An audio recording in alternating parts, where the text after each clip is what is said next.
get through this really quickly because I'm hoping that we can just have a bit of discussion and looking at quite a few of the names on the screen. Many of you have been at this for a lot longer than me and probably have a lot more wisdom to share. So anyway, kia ora ihoa, e te rangatira Alex. It's great to see you, Alex, and I really appreciate your friendship, and it's lovely to be doing this with you. E ngā hoa mahi e te whānau o te rongopai, tina koutou. Ko paki aho, ko karaite tōku ariki taungaroa. No ingarangi o engari I tipu ake o ki tamaki makaurau me poniki. I nai nei o te pōti te kāinga. Kua tēnei taku mihi ki ngā manawhenua o te rohe nei, kaitahu Ngāti Māmoe and Waitaha. Ko Jessica, tōku ingoa, aroha ki te atua, aroha ki te tangata. Nō reira, tēnā koutou, tēnā koutou, tēnā koutou katoa. So really lovely to join you all, and as I said, many of your names are familiar to me. Please feel free to stick your screens on so we can see you. But just a bit of bio stuff that you've already had from Alex. But in terms of my areas of legal interest, they're largely around trusts and contracts law, and have done them for a long time, but in these leadership roles that I'm currently in now, I get very little time to research. And unfortunately at the moment, because this role takes a lot of travel, I'm not able to teach right now. So I am very much missing my students. And I generally love the role of academic. I'm myself a perpetual student, so I'm always enrolling in something. And at the moment I've got Te Reo Māori on the go and finding it hard to keep up with it, with everything else that's going on. This year I've also been diving into some AI stuff, and because of the role I'm now in, I'm looking at internationalisation. So just started a course on that this morning at 7:30 a.m. because our New Zealand times never quite match up to international ones.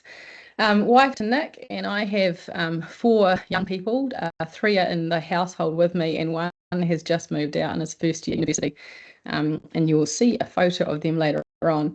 Alex has already kind of run through my roles, but in terms of talking today about vocation, a lot of it for me lands in thinking about my role as a manager and a leader, and then my role as a governor.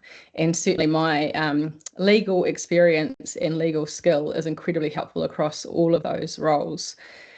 I thought what I'd do, just to give you a sense of what has occupied my time for the last few years, is show you my life via newspaper articles. So I have had, unfortunately, been stuck in quite a few crises in the last few years, as many of you have. But because I work at Otago, and we have a newspaper here that regularly wins Best National Newspaper of the Year, well, probably not national, but it's our Otago Daily Times. And because of the roles I'm in, I have lived out much of my life in the last few years on the front page. So here's what has been taking my time in the last little while. So back in 2018, and you'll all remember this as lawyers, significant attention paid to the legal profession and the findings of a cultural crisis that started in one particular firm, but they're not on their own, and it did spread reasonably quickly. And at the time I thought, well, gosh, if I was a reporter, I'd be wondering where it's at, and I would look at law schools. And at that point in time, that's exactly what happened.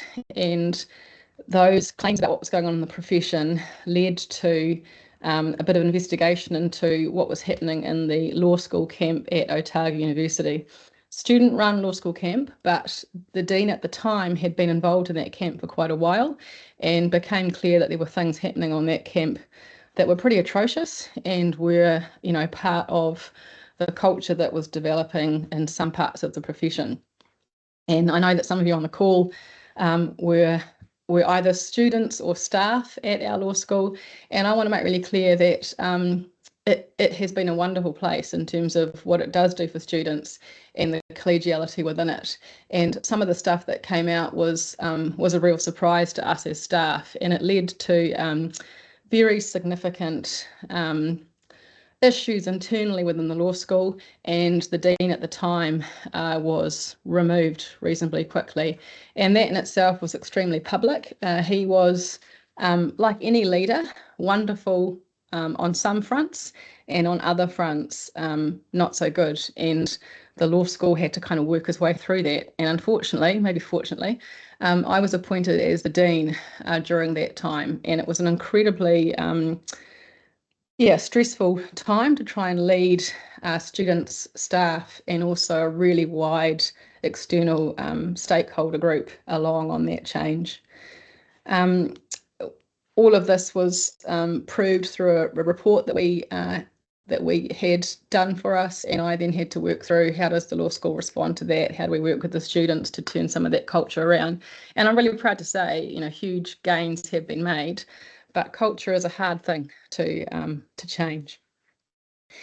And then COVID hit. So about 6 to 12 months after we'd started to settle into a new identity and establishing a new culture, we, like all of you, were hit by COVID. That really rocked education and the delivery of education.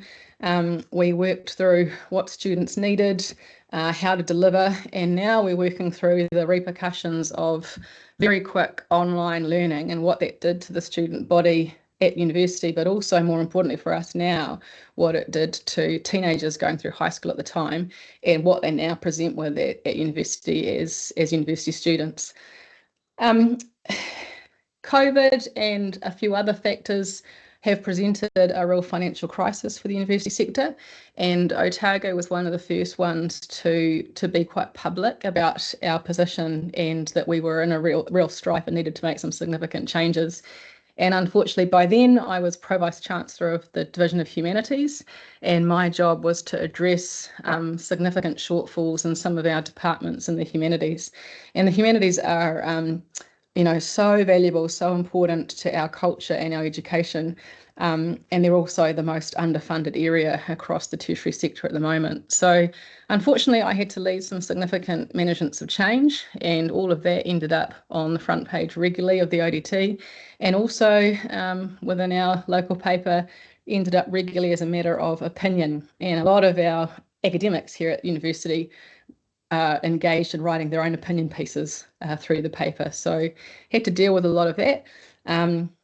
Some of them were written directly to me. There's one there, showed up in the paper, but addressed to Professor Palmer. And that wasn't easy. Really, really hard to be making those kinds of management calls and to do them as a leader, trying to lead people through them. And just to show that this wasn't just an ODT thing, so it did pick up across the national media. And probably one of the low points for me in this that I found really hurtful and personally challenging were pieces like this. So this one was written by a emeritus professor here at Otago, who's also a member of my church. And I find that really hard, that effectively I felt like my own actions and decision making were being criticised and challenged in a very public arena. And I personally found it hard showing up to church every week and trying to figure out what it means to be the body of Christ, both corporately as we worship together and then as we go our ways over the course of the week to live out our missions and our vocations. So it has caused a lot of soul searching for me, and some would say probably growing a thicker skin, but also just thinking really deeply around what it means to be a Christian in our business places, in our workplaces, and in the wider world. So just a couple of points I want to make, and as I said, probably for most of you, these won't be a surprise, but they form kind of the framework of how I approach my life, both professionally and personally. And I guess straight away I'd say I find it very hard to make a distinction between professional and personal. I want to be genuine and real across all of what I do. So the first point I'd make is that work is clearly ordained. Sometimes I have to try and encourage my students on this point, that God means to use the work of people as a method of his outworking in the world. And so, back in Genesis, right back at the beginning, we see the scriptures telling us that the Lord took man and put him into the Garden of Eden to cultivate it and to tend to it. So I think often there's a sense that work is somehow the result of sin or the fall of humanity. And this has been really helpful for me to reframe that and realise that that's not the case. And that if it is true that work is ordained and that God means us to use work in our lives, then for me that has kind of at least four implications. One is that work itself, from the most menial of tasks to the most complicated, must have great dignity because it's what he has ordained us as humans to do. So in our work, we are God's hands, his fingers, his feet, etc. We sustain, we care for his world. Second, that must mean that Christians are called to have a deep appreciation for the work of those around them who are skillfully outworking their talents. And that demanding of our appreciation stands whether our fellow colleagues are Christian or not. In some respects, it's irrelevant. And it's the reason why we can appreciate great works of art created by people who are not themselves believers, because God has chosen work and skill as a kind of core function of what it is to be human. I think it also means that work ought to bring pleasure. And that's a really challenging one because that's not always the case. And it does, I think, require a bit of soul searching. What is it going to take for work to bring pleasure in my life and in the lives of those around me who I live with? But I would suggest that if work is one of the main sort of tools or occupations that God has called us to, then it must also be one of the main ways to please God in our work, simply by doing it well, by committing to it. There's been theologians who've written about this, and they call it the ministry of competence. That what passengers need first from an airline pilot is not that he or she jumps on the microphone and speaks to them about Jesus, but it's that he or she is a great, skillful pilot, flying the plane well, landing it well, and keeping it safe. And that's been really helpful for me, particularly growing up in reasonably Pentecostal circles. What does it mean to be a Christian in the workplace? A large part of what it means is just to do your job really well. And then finally, that work creates, redeems, and sustains, or at least it can and should contribute to all of that.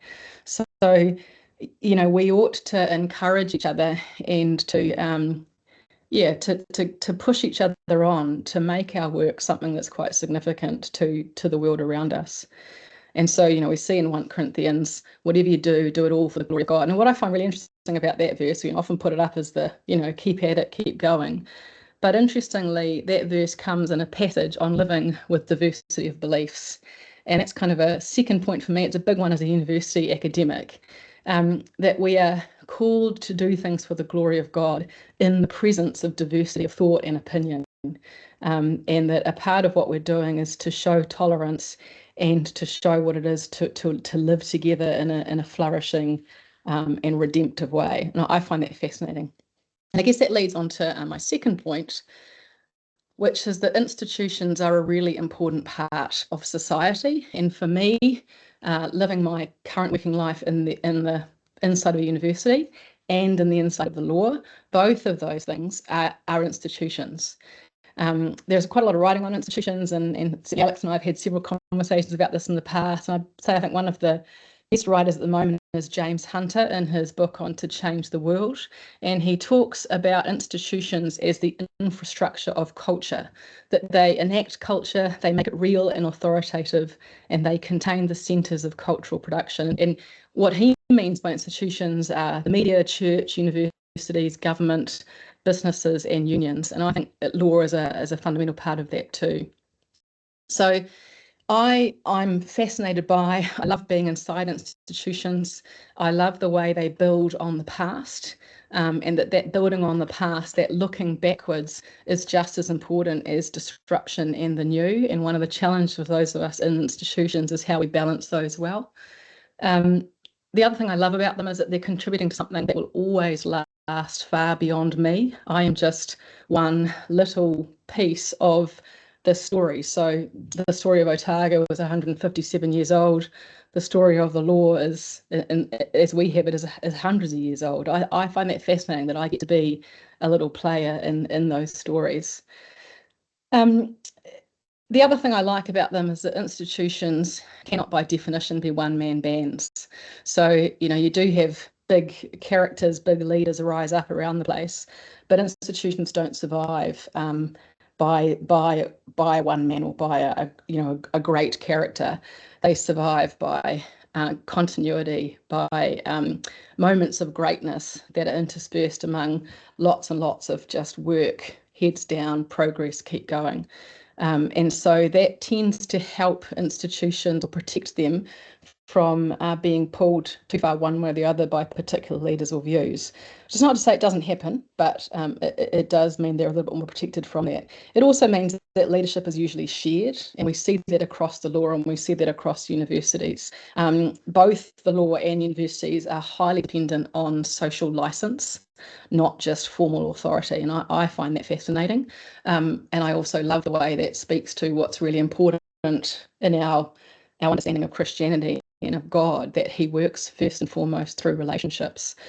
Jess, I wonder if I could just jump in here, and just for the benefit of those listening, Jess did say to me, feel free to interrupt. Conversational is great. But you just used the term social license, and I wonder if there may be people who aren't familiar with that term. I wonder if you could just explain that and then sort of flesh out your point about relationships and the way in which that actually fits quite nicely with a Christian identity. I'll give you really practical examples. Often when I'm talking to friends of mine who are in the commercial world, they, and particularly those who come into the university to get involved with us and helping to make change, they're always so flabbergasted by how long change takes in universities. And in some respects, it's also the story of the common law, right? The common law takes a long time to change. And a part of that for the common law, but especially for universities, is that change only happens in institutions like these, where you have got the buy-in and agreement of enough people to make that change. That's social license. And that's quite different to, say, a corporate firm where your equity partners make a call and it happens. And so it's a kind of fascinating, and it's so relational. It requires me to be listening and understanding other people, to be consulting widely, to be telling stories, explaining justifications regularly. I can't just go out and make diktats, and neither can the Vice Chancellor, surprisingly. So that's what I mean by social license. Yeah. All right. It has limits. There are lots of limits. At the moment, one of them is that we're not funded enough, but more importantly, institutions lack creativity often because of the fact that they are reliant on this kind of corporate, group behaviour. They can lack creativity. They certainly lack agility. And then secondly, quite a different concern, but just as significant, power can really oppress, and institutions can very quickly be the gathering point of power and therefore the gathering point of oppression. And law is absolutely one of those institutions where that has happened and does happen. And I think there is a calling and a responsibility of those of us within the institution to be really mindful, to be watching for that, and to be calling it out when we see it. I guess more personally, for me, Alex said think about vocation and speak a little bit on it. I'd say that vocation for me is a mix of three things: identity, calling, and service. So knowing my identity is really important, and getting the priorities in my identity right. And I think it's particularly important for those of us who are lawyers. We tend to be pretty smart people, pretty competent, and we live in a society that tends to value and validate the kind of skills that we have. And so I need to continually be checking myself and making sure that I'm remembering that my identity does not lie in my individual successes or in my particular skills first and foremost. It lies in my position as a child of the King, as a servant of the Saviour, as someone for whom the Lord my God is the beginning and end of not just my life, but in my view of this world. And how does that change the way I think? So I love that little verse in Psalm, what are mere mortals that you, God, think about them, human beings that you should care for us, and just being mindful of that. Remembering the works of the Lord are really important. So this weekend I've been at an all-weekend governance board meeting for Wilberforce Foundation. We had a couple of amazing moments. One was and I won't say his name because I'm not sure how ready he is for this to be public across the land, but he was once a very well-known politician, a real character, and a very, very strong atheist. And he has had the most incredible conversion. And it started, interestingly, Alex, by his concern with the content of health education that his children were receiving at school. And that caused him to just start thinking deeply around why he was feeling so angry about what was being taught. And he's been spending a lot of time out in the garden and on his property, just working with his hands. And he said it was while doing that he got thinking around, what it is to be male and female, and that took him to Genesis. And he had exposure to the Bible as a child, and that took him to the writings of C.S. Lewis.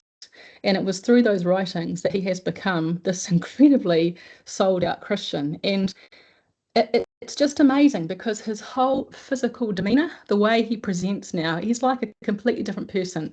And it was just beautiful. He sat with us for a couple of hours telling us his story. I think it's interesting for us because he has effectively found God through thinking and thought. But he would say things like, the world is full of so much colour now. I didn't know how beautiful this world is and how much colour there is, and I didn't understand love. And it's just beautiful. And he said, he's on this is year 3 of his story as a Christian, and he said, and you won't believe it, this year in all my reading, I've just discovered the Holy Spirit. I don't know how we survive without him. It's amazing. So beautiful story, and it's a beautiful story because it encourages us that the Lord is well and truly working in this land, and people are turning. But also it reminded me that for those of us who've been Christian for a while, it can be really easy to stop remembering, to remember those moments when the Lord did exactly that in my life. And so committing to remembering the deeds of the Lord and others around me and me, remembering his miracles of long ago in my life and choosing to honour him for that.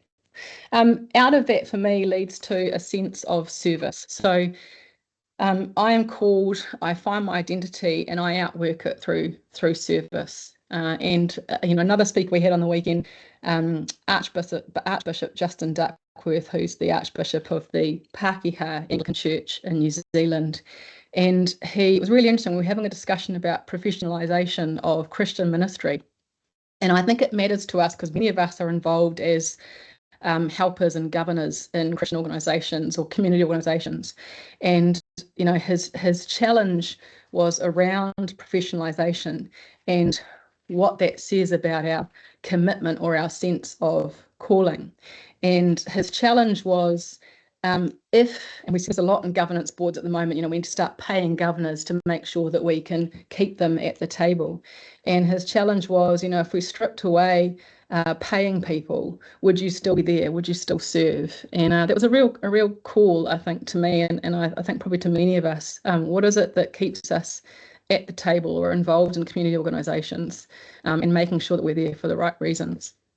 All of this leads me, I think this is probably my final slide, to in everything I do, and I fail at this miserably regularly, but to keep in mind that sense of vision and hope. And I put up on this screen a photo of my 4 kids who are on their journey to adulthood.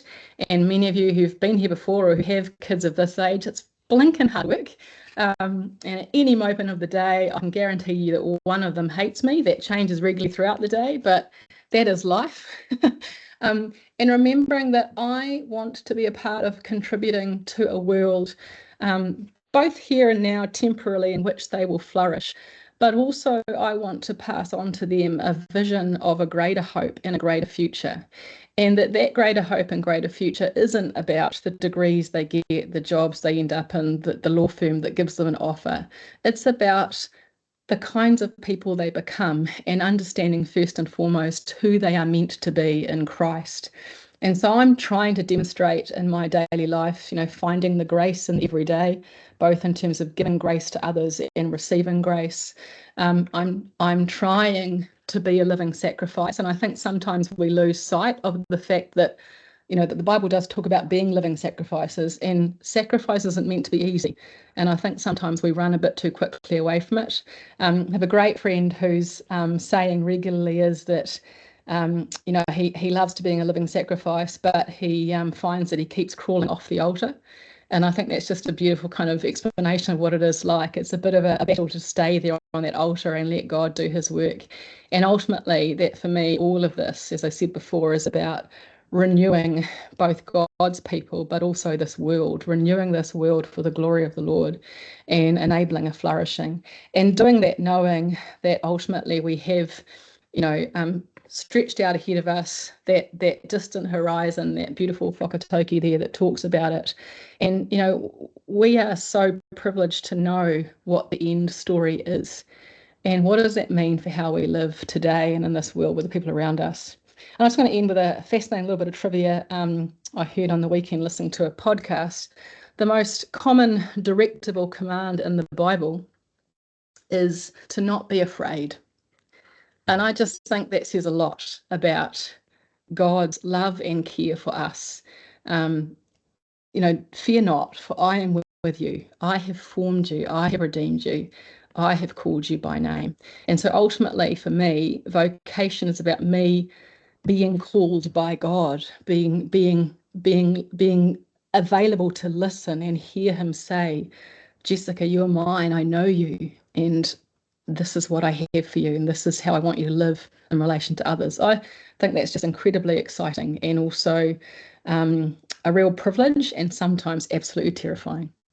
So I'll end there. I hope that gives you some sort of just some ideas to think about and hopefully debate on, because I'm a big believer that debate's an important part of developing understanding thought. So kia ora. That was amazing, Jess. Thank you so much. And I'm thinking that with a good number of lawyers on the call, debate shouldn't be a problem.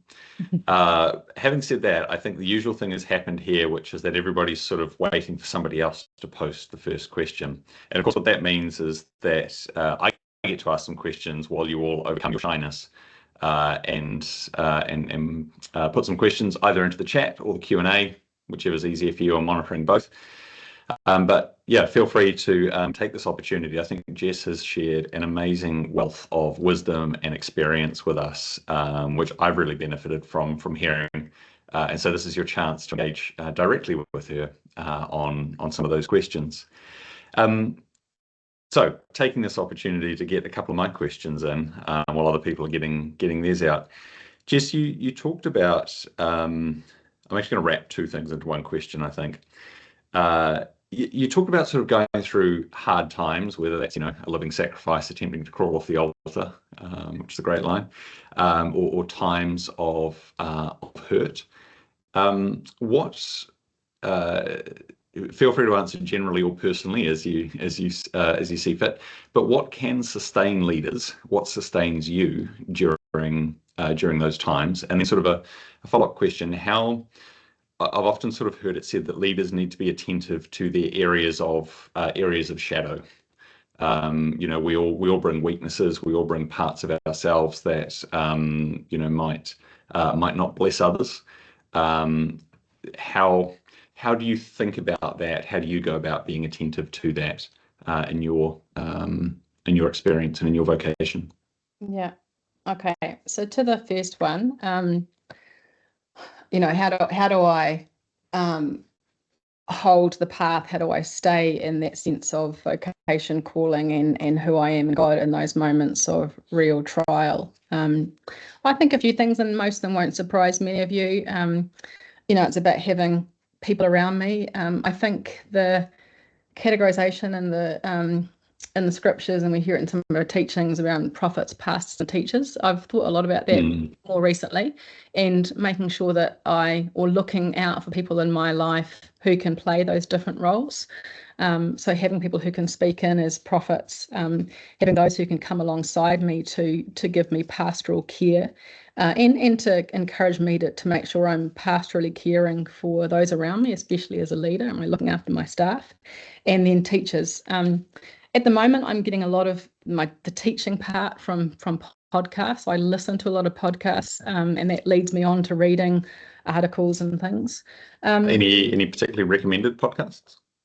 Yeah, couple of favourites at the moment. So one I've had is a real favourite for a long time is Mockingcast by Mockingbird. So Mockingbird is an American outfit. They run they produce a magazine and do a series of podcasts. And Mockingcast is a fantastic one. Their whole mission, basically, I think the line is something like to show both the presence and absence of grace in the world around us. And so it's this Mockingcast is just three guys who are on it's two guys and a woman who are they do like a monthly podcast, just looking through articles, recent events, both Christian and non-Christian, and just talking about, the absence or presence of grace in the world. And it's really encouraging.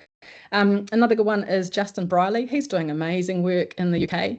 A couple of podcasts he leads. So Re-enchanting, which is an interview format where he and his co-host interview a range of fascinating people, some deeply Christian, others not, about this moment that he's suggesting we're in, of where we are trying to re-enchant our world and who we are. That's fascinating. He's also done a book recently, The Surprising Rebirth of Belief in God. I'd really encourage those of you to have a good look at that one. It's almost like the prelude to what we're hearing now about the quiet revival that's going on across the UK, and I think is happening here. Bible Project. Oh, there's a great New Zealand podcast series called Ngā Here by James Beck. Wilberforce funded it, so I will declare that. But it's a great podcast. So Ngā Here, Here, where he talks with two others about, and it's a fantastic podcast for young adults and teenagers as well, where he is exploring how the environment and our care for it, the gospel story and our relationship with God, and also Te Rongopai, the place of Māori in New Zealand, how those three things ought to weave in with each other. It's fantastic. So yeah, there's a few podcasts for you. Fitness, making sure that I'm taking time out for me. None of the stuff is surprising.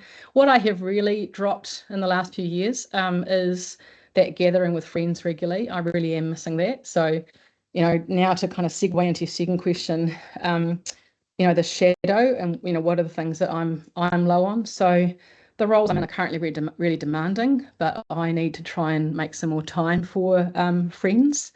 And secondly, and I don't have it all together, right? So I have, I have some relationship issues with people that, that take time and effort and energy, and that sometimes, leave me thinking, I don't think I should be speaking at things like this. But again, it's that remembering of identity. I'm never going to be perfect.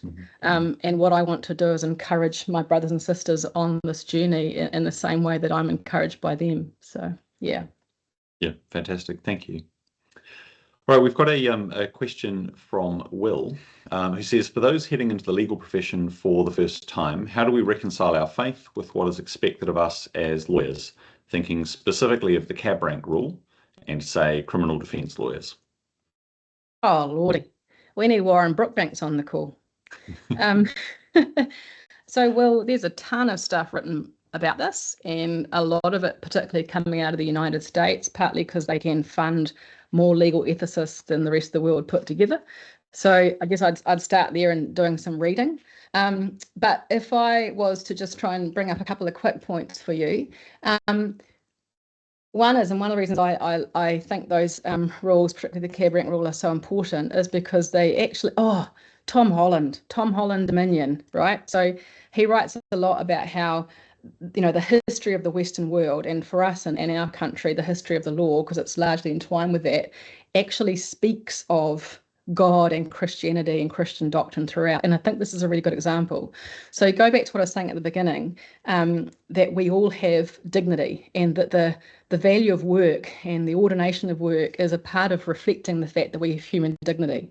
Well, another outworking of the fact that we have human dignity and there is value in us is the cab rank rule. Right, we believe that people need to be able to be advised, defended, etc. So those are all things that speak of the sense of the human worth of each individual person. I'll leave it there, but there's heaps more on it that you could dive into. Thanks, Jess.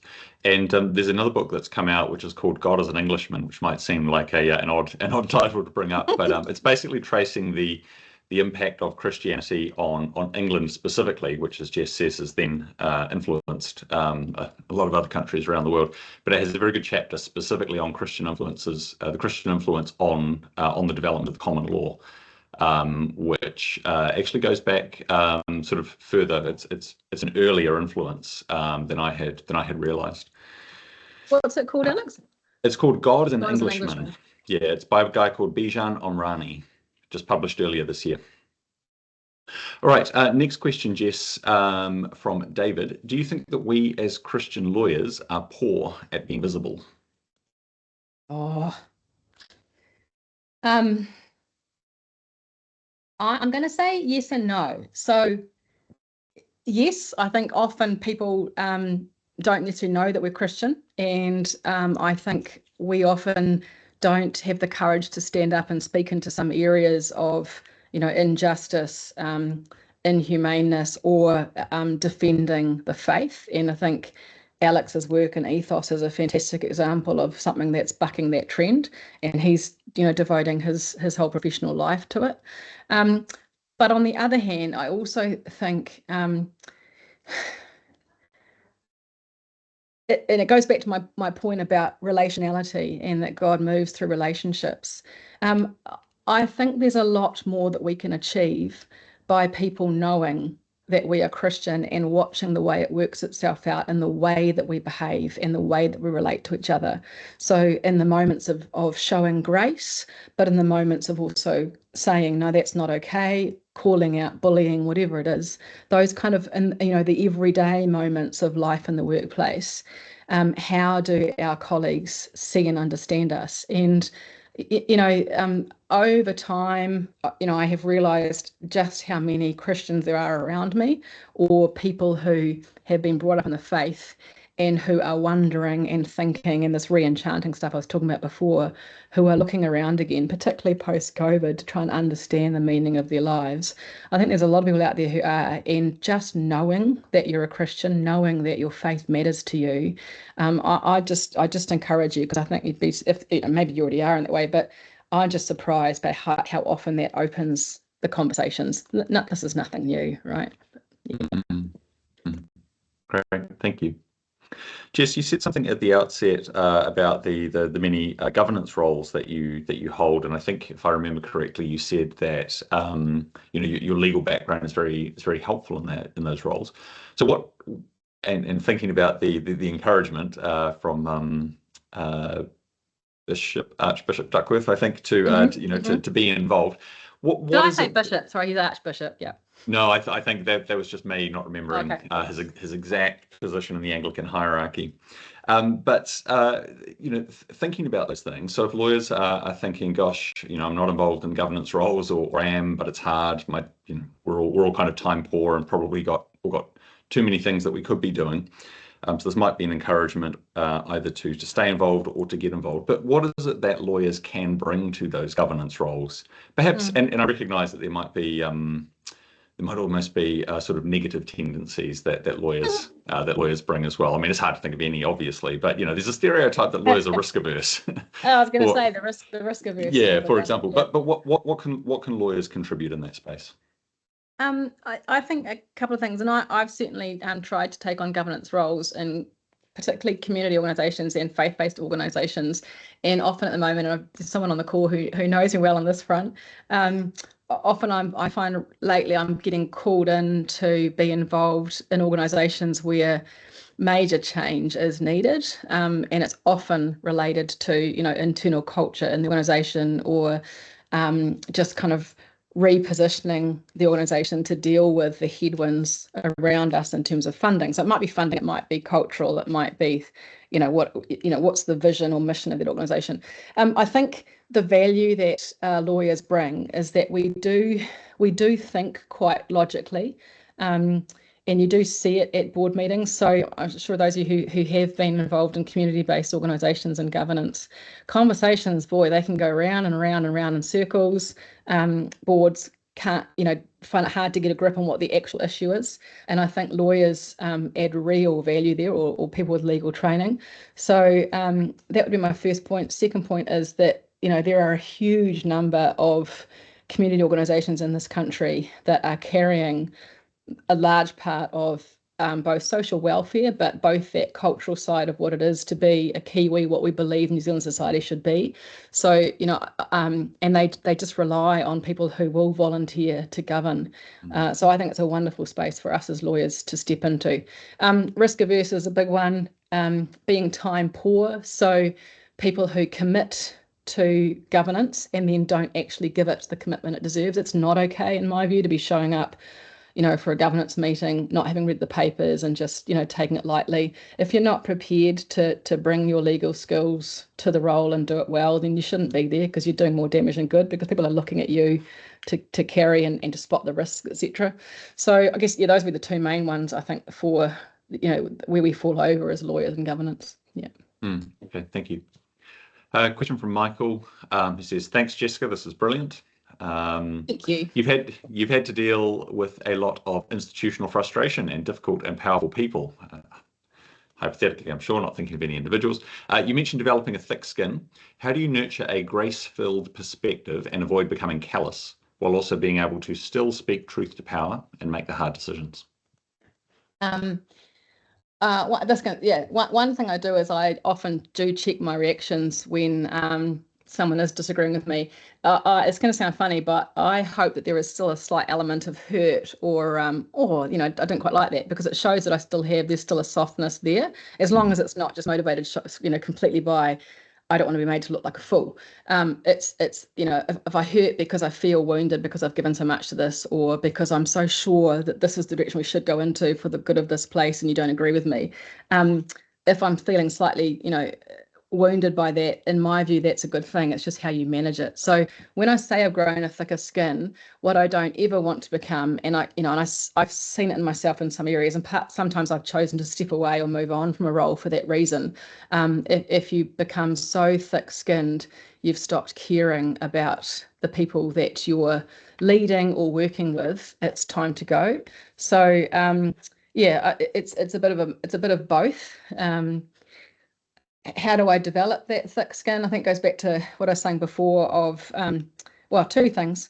Being really clear on what the pathway forward is. What's the objectives for your organisation? What are you trying to achieve, and what's going to take you there and take your people there with you? And then secondly, having really good internal and external advisors who can be really blunt and honest with you, and who also have the good of you and the organisation at mind for them. Yeah. That's great. Thank you. I'm just trying to find, there's a really good John Tyson in New York. Can you remember the name of his organisation, Alex? No, I can't, sorry. Let me just quickly find. He says something really cool about, so he's a pastor in New York City. I forgot the name of his organisation, but he says leadership, and I think it's this point we're talking about now, leadership requires nerve and heart. And he talks about this, the nerve to chart the course and keep going despite criticism, and heart for the people and the organisation that you're serving. So I'm constantly checking myself on both of those things. And they don't always, sometimes one wins over the other, and it's a balance between them. Yeah. Yeah. Okay, fantastic. Saraj shared a quote. "We affirm the strength brought to the law by the lawyer's personal religious conviction.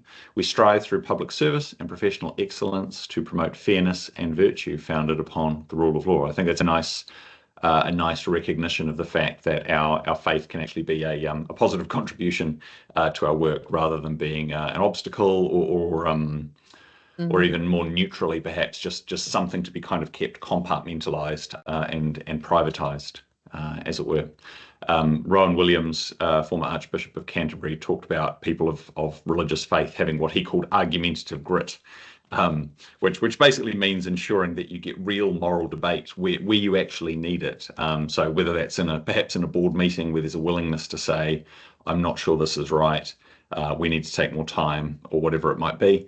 Or when it comes to social issues, when I thought about what Rowan Williams had to say, an example that came to mind for me was the Springbok Tour in 1981, where you had people with very strong convictions about the evils of racism and apartheid, who made sure that we had a debate as a nation that we needed to have, and many of those people were motivated by their faith to do that. Yeah. All right, we're nearly at the end of our time, so I think we will just head to a close now, as we have answered all the questions that have been posed, I believe. So thank you again, Jessica. This has been so helpful and so refreshing, and I think you've shared some absolute gold with us today. I hope for everybody who's joined us today, it has whetted your appetite for the conference dinner. Sorry, couldn't resist a dad joke. And the conference itself. And just a reminder that registrations are still available, including our insanely generous early bird scenario. You can register. Here's the QR code again. So if you haven't registered, you are going to be finishing this call with a few minutes spare, and that will be an amazing opportunity to just jump on the Humanitix site and make sure that you're going to be joining us in just a few weeks' time. If you're also interested in staying in touch, you've obviously all managed to stay in touch with what we're doing to attend today's webinar, but if you want to make sure that you see future notifications or events that are coming out from Christian lawyers of Aotearoa, New Zealand, you can find us on LinkedIn as well. If you follow along there, then you will, that's another way to make sure that you are staying up to date with what we do. All right, on that note, I'm going to draw things to a close, and thank you again to all of you for being here, to our sponsors, Trust Management and Ethos. Feels a little bit strange thanking your own organisation, but there we go. And just one more time, thank you again to Professor Jessica Palmer for everything that you've shared with us today, particularly in the midst of so many other calls on your time. We're really grateful for your support for this work, and look forward to seeing you at the conference. Yeah, hope to see you all there. Lovely to see you all here. Thanks, everybody. Enjoy the rest of your day. God bless.